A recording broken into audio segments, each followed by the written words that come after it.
Então, veja que essa loquacidade, esse destempero em falar, né, vai causar essa fraqueza mental também, né, e ela vai ficar com essa parte. Quer ver? A carta aos Efésios fala: nada de palavras grosseiras, estúpidas ou obscenas. Trata-se da palhaçada, ou seja, de uma jocosidade que provoca risadas. Então, esses dois vícios, como eu falei, a loquacidade, o falar demais, né? Destempero nas palavras, falar demais, e a palhaçada podem referir-se às palavras com as quais nós podemos pecar, ou porque são supérfluas, no caso, né, da loquacidade. Você fala, são coisas supérfluas. Desnecessárias. Ou porque elas são desonrosas, né? A palhaçada pode conter palavras desonrosas. Então, vejam. Imorais, né? Que é necessário, como o nosso Senhor mesmo diz, colocar um guarda, um vigia à porta dos lábios, né? Para a gente tomar cuidado com o que a gente fala. Esse é um primeiro ponto. Se você consegue controlar as suas palavras, controlar o que você vai dizer, né? Se tornar um boi mudo, né? Como era o apelido, inclusive, de Santo Tomás, era boi mudo, né? Santo Tomás não falava. Ele é um dos maiores escritores da Santa Igreja, né? Nos deixou um legado assim impressionante. E ele quase não falava, né? Com os irmãos ali do convento, do mosteiro, enfim.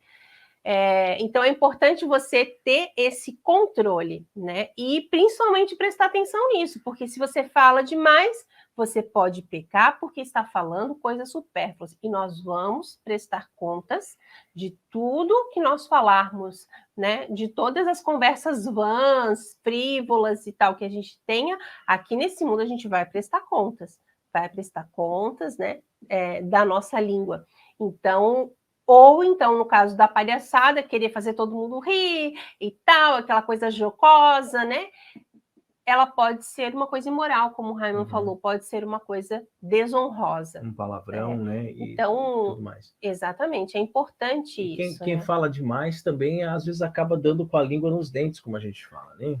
A pessoa tem até um segredo lá, não é para falar para ninguém, não é para contar para ninguém, e ela acaba revelando, porque ela fala, ela quer falar o tempo todo, ela quer aparecer o tempo todo, e ela acaba revelando até os segredos, né? Então é uma coisa muito perigosa. E como eu falava agora há pouco, quando você faz o jejum assim um pouco mais prolongado, que você fica ligado, né? Que você parece que fica assim com os sentidos mais aguçados, você fala menos. Você fala menos, você pensa mais antes de falar. Você só fala palavras acertadas, palavras de sabedoria, palavras que vão edificar, né? É muito difícil você ver uma pessoa que está jejuando por 2 dias seguidos, ficar de brincadeirinha, de palhaçada, de risinho, de falando bobeira, ou falando coisas, né, desnecessárias, tá? Então, realmente é um efeito aí dessa questão da gula, né? Então, tem essas 4... filhas, né, da gula, que dizem respeito à alma, mas tem também o que se refere ao corpo, né, quando fala-se da imundície, tanto no sentido de emissão desordenada de qualquer coisa supérflua, né, e nós temos também um exemplo na carta aos Efésios, né, São Paulo diz que a devassidão, a impureza, né, assim comentada, trata-se da incontinência, ligada de alguma maneira ao desejo carnal. Então, olha que interessante, os santos padres, eles veem assim com muita clareza o parentesco, a ligação direta entre a gula e a luxúria, que dizem respeito aos 2 centros de vitalidade humana. A gente já citou isso, nós fizemos uma live, nós temos uma live sobre aqui a luxúria. Né?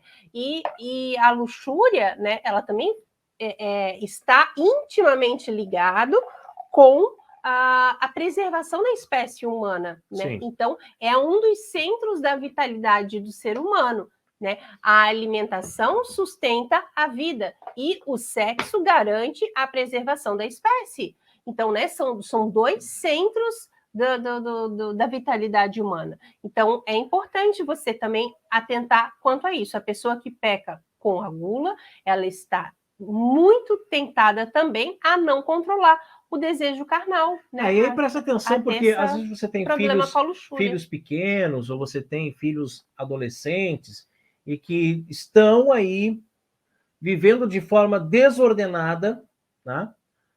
O seu relacionamento com os alimentos, de forma desordenada, estão pecando gravemente o pecado da gula, ou porque comem em excesso, ou por voracidade, enfim, né?